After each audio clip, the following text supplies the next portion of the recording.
A priest who had doubts found that at the moment of consecration, the bread turned to flesh and the wine turned to blood. He immediately stopped the Mass, and that Mass never ended. That flesh and blood exists here today and has been on display for 1200 years. It has not been artificially preserved, it has not deteriorated. For that alone, science has no answer. In 1970, Italian professor Edoardo Linoli, an expert in pathology, carried out the official examination of the relics.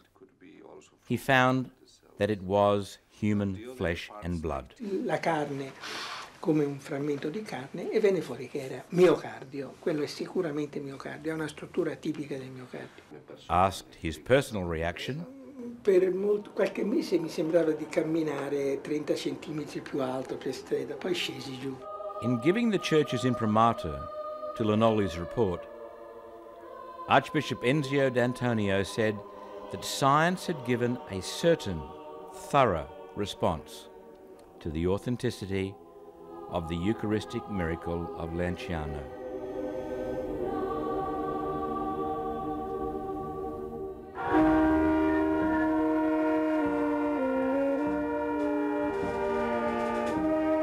We are reminded again, 500 years later, of the truth of his living presence with another Eucharistic miracle.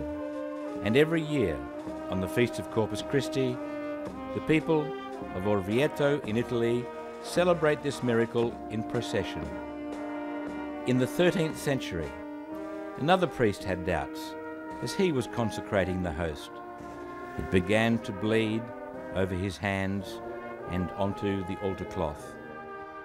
The people marched to the nearby town of Orvieto, where the current pope was in residence, displaying the blood-stained cloth. The pope instituted the great feast of Corpus Christi, the body and blood of Christ. And that same blood-stained linen cloth is solemnly paraded to this day. Even now, at the start of the new millennium, another case is being examined.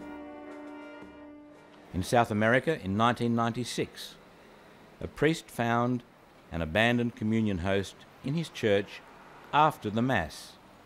He placed the host in water.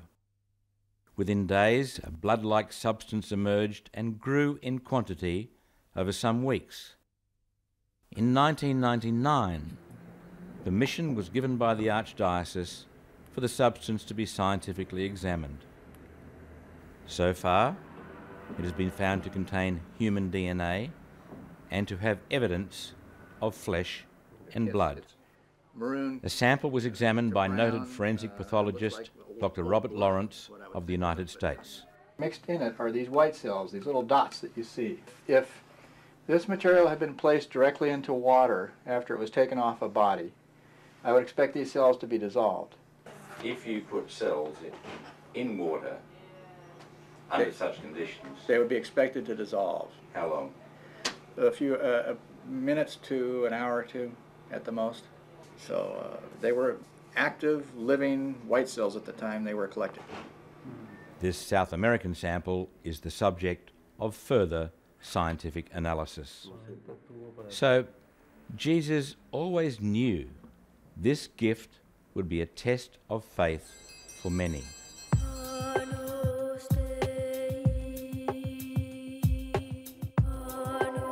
Let's now go back to where it started, the most important meal in history, the Last Supper. It was the feast of the Jewish Passover.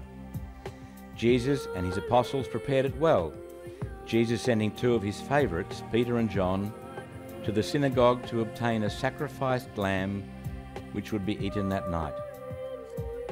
Only Jesus knew what lay ahead of him that night and the following day. But his apostles must have known that this night was different from any other. Jesus told them that one of the 12 would betray him. Even Peter was told that he would deny Jesus 3 times before dawn. Remember that while Jesus was fully man in his time, he was also the Son of God in union with his Father and the Holy Spirit. So he knew what lay ahead of him that night and the following day, and as a man, he suffered fear and anxiety as we would. But he put us first in a noble act of strength and generosity which is surely unparalleled.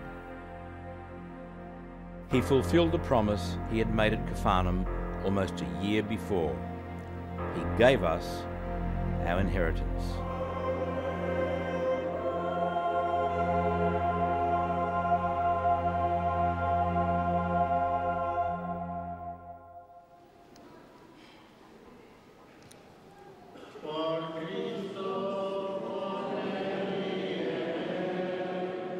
To his church and each member of it, he bequeathed not earthly wealth, but a legacy such as only God could make, the gift of his very own living self.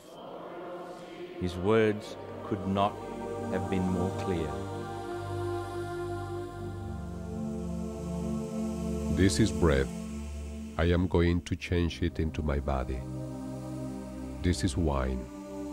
I am going to change it into my blood. This body is truly the body which shall be crucified.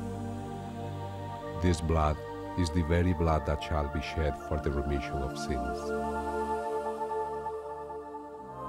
This was the institution of the Holy Eucharist.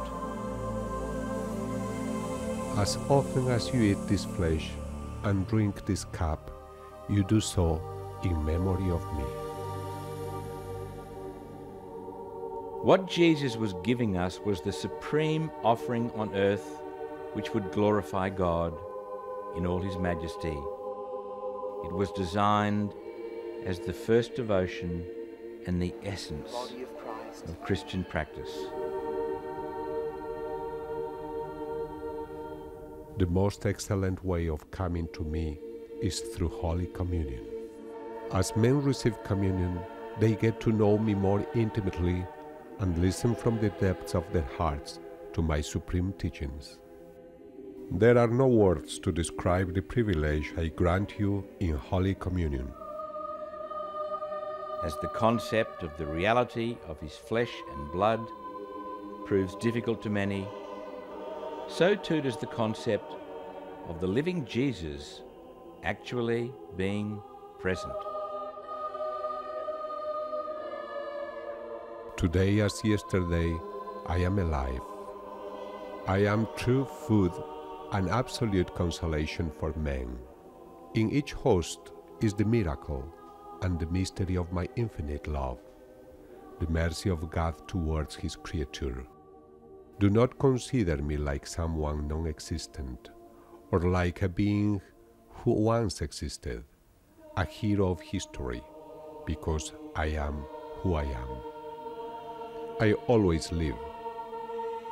I am always present, always active in the hearts of men. Jesus also taught us the absolute importance of receiving the great gift of Holy Communion in a state of grace. He is offended as much as he was ever offended on earth when we do not approach this sacrament properly. The desire that all souls will be clean when they receive me in the sacrament of love led me to wash the feet of my apostles. I also did it to represent the sacrament of penance.